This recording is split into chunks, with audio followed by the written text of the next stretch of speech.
Shalom dan selamat pagi saudaraku. Kita mengucap syukur buat kebaikan dan penyertaan Tuhan yang sempurna di dalam hidup kita. Mari kita berdoa. Bapa, dalam nama Tuhan Yesus Kristus kami mengucap syukur buat hari yang baru. Pagi ini kami dapat menghirup udara yang segar dan menikmati setiap anugerah-Mu bagi kami semua. Tuhan, bicaralah kepada setiap kami dan kami mau mendengarkan pesan-pesan melalui firman-Mu pagi hari ini.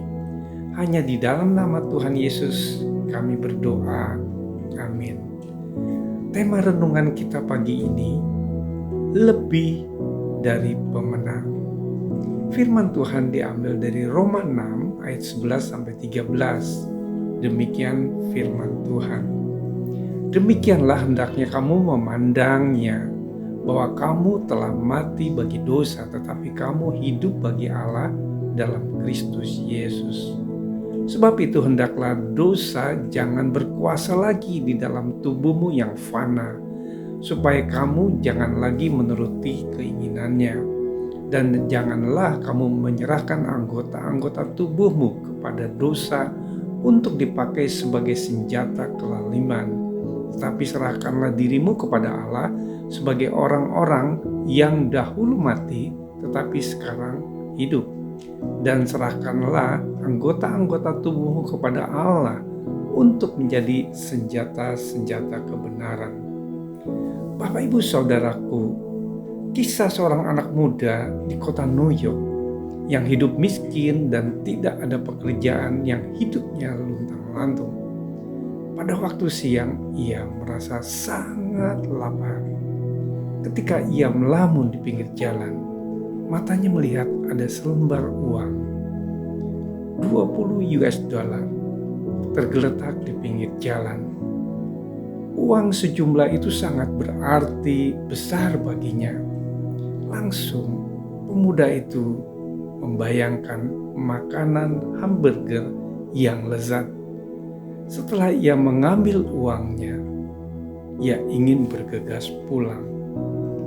Namun, baru beberapa langkah di depannya, ia bertemu seorang nenek yang terlihat kebingungan dan bertanya kepada anak muda ini, apakah melihat uang yang jatuh di sekitar jalan tersebut? Nenek itu menceritakan kalau uangnya yang hilang itu adalah satu lembar 20 US dollar. Saudaraku, mulai terjadi peperangan dalam hati anak muda ini. Sepintas ia membayangkan di benaknya pada makanan burger yang lezat yang bisa dinikmati. Namun dorongan batinnya yang lebih kuat menaruh belas kasihan kepada nenek itu. Akhirnya ia mengambil keputusan bulat dengan berkata, "Saya tahu, Nek." Sambil mengeluarkan uang dari sakunya, dan anak muda tersebut mengembalikan uang kepada si nenek itu. Saat itu wajah nenek menjadi ceria, dan si nenek memberikan ucapan terima kasih. Nenek itu berbalik dengan langkah yang pasti. Dalam hal ini, anak muda tersebut mengalami kemenangan karena dia bisa mengalahkan dirinya. Musuh terbesar kita adalah diri kita sendiri, dan berperang melawan diri sendiri itu sangat sulit. Jika kita bisa menang dalam berperang melawan diri kita, itu artinya lebih dari pemenang. Bapak Ibu Saudaraku yang terkasih, demikian juga dengan kehidupan kita. Harus belajar untuk mempraktekkan penguasaan diri. Salah satu dari buah-buah Roh Kudus. Iman dan perbuatan kita harus sejalan dengan firman Tuhan. Demikian firman Tuhan. Tetapi dalam semuanya itu kita lebih daripada orang-orang yang menang oleh Dia yang telah mengasihi kita. Mari saudaraku, mata iman kita selalu memandang ke atas, kepada Tuhan dan kemenangan. Mari kita berdoa.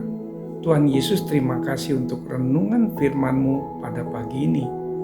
Kami semakin percaya bahwa Tuhan yang tidak pernah berubah dari dulu sampai selama-lamanya.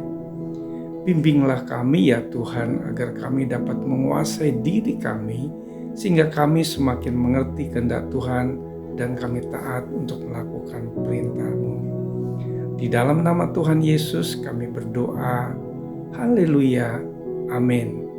Selamat beraktivitas. Tuhan Yesus memberkati.